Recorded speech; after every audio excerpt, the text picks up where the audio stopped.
শ্রীলঙ্কাকে হারিয়ে এশিয়া কাপের সুপার ফোরে উঠবে বাংলাদেশ দল। এবার বড় সুযোগ আসছে লিটনদের সামনে। টুর্নামেন্টে শেষ চারে ওঠার সহজ পথ পেয়ে গেল টিম টাইগার্স। যেই পরিকল্পনা বাস্তবায়ন করতে পারলেই হবে বড় বাজিমাত। এমনকি বি গ্রুপ থেকে চ্যাম্পিয়ন হবার সুযোগ আসতে পারে তাদের হাতে। বাংলাদেশের সুপার ফোরে ওঠার সেই সহজ পথ নিয়ে বিস্তারিত জানবো রিপোর্ট। একটা পতাকা, ওরা 15 জন, সাথে 18 কোটি ক্রিকেট পাগল মানুষের স্বপ্ন, মরুর বুকে এক আকাশ সমান প্রত্যাশা এবং কোটি কোটি মানুষের হৃদয়ের ভালোবাসা নিয়ে খেলতে গিয়েছে লাল সবুজের প্রতিনিধিরা। হংকংয়ের বিপক্ষে ম্যাচ দিয়ে আজ এশিয়া কাপের আনুষ্ঠানিক যাত্রা শুরু করবে বাংলাদেশ। এবার টুর্নামেন্টটা অবশ্য বেশ কঠিন হবে লিটনদের জন্য, কারণ গ্রুপ অফ ডেথ থেকে লড়াই করতে হবে টাইগার ক্রিকেটারদেরকে। তবে সেখান থেকেও সুপার ফোরে যাওয়ার সহজ পথ খুঁজে পেল তারা।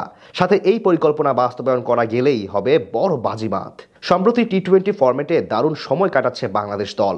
শেষ 3 সিরিজ ধরে অপরাজেয় টাইগাররা। প্রথমে শ্রীলঙ্কাকে সিরিজ হারিয়েছে তাদের মাটিতে গিয়ে, এরপর ঘরের মাঠে পাকিস্তান এবং নেদারল্যান্ডসের বিপক্ষেও জয় পেয়েছে লিটন বাহিনী। তাই স্বাভাবিকভাবে এখন বেশ আত্মবিশ্বাসী বাংলাদেশ দল। তাই ভক্ত সমর্থকরা আশাবাদী এবারের এশিয়া কাপে হয়তো ভালো কিছু করতে পারে বাংলাদেশ। বলার অপেক্ষা রাখে না, সেই ভালো মানে হচ্ছে গ্রুপের গণ্ডি পেরিয়ে সুপার ফোরে পা রাখা। যদিও টুর্নামেন্টে তাদের চোখ রাঙানি দিচ্ছে আফগানিস্তান ও শ্রীলঙ্কা। সাম্প্রতিক সময়ের শক্তিমত্তা বিবেচনায় তাদের সাথে বাংলাদেশের শক্তিমত্তার খুব একটা পার্থক্য নেই। তাই স্বাভাবিকভাবে 3 দলের মাঝেই লড়াই হবে হাড্ডাহাড্ডি। সেখান থেকে অন্তত 2 নম্বর পজিশন দখল করাই বড় চ্যালেঞ্জিং হবে লিটনদের জন্য। এর জন্য কমপক্ষে 2টি ম্যাচ জিততে হবে টাইগারদের। সেখান থেকে প্রথম ম্যাচ হংকংয়ের বিপক্ষে। এদিক হতে সামর্থ্যের দিক থেকে পরিষ্কারভাবে ফেভারিটের তকমা থাকবে টাইগারদের দিকে। তাই এখানে জয় পেলে বাকি 2টি লক্ষ্য হলো শ্রীলঙ্কা এবং আফগানিস্তান। সেখান থেকে জাতীয় দলের সাবেক ওপেনার জাভেদ ওমর বেলিমের মতে বাংলাদেশের উচিত শ্রীলঙ্কাকে টার্গেট করা। কিছুদিন আগেই তাদের সঙ্গে সিরিজ জিতে এসেছে টাইগাররা। এই নিয়ে জাভেদ বলেন, আমার মনে হয় না এশিয়া কাপে সুপার ফোরে পা রাখা সহজ হবে। আফগানিস্তান বেশ শক্তিশালী দল, খুব টাফ প্রতিপক্ষ।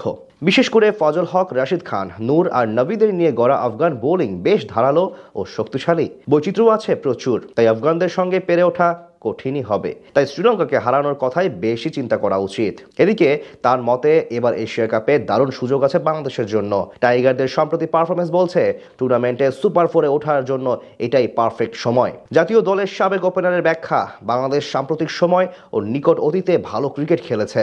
বাংলাদেশ দল মোটামুটি ছন্দেই আছে। টানা 3টি সিরিজ জিতেছে তারা। এবার হংকং আর পেরে উঠবে না টাইগারদের সঙ্গে। লিটন দাসের দল দেখবেন সহজেই জিতে গেছে। এখন দেখার পালা সেই প্রত্যাশা অনুযায়ী কতটুকু প্রতিদান দিতে পারেন ক্রিকেটাররা।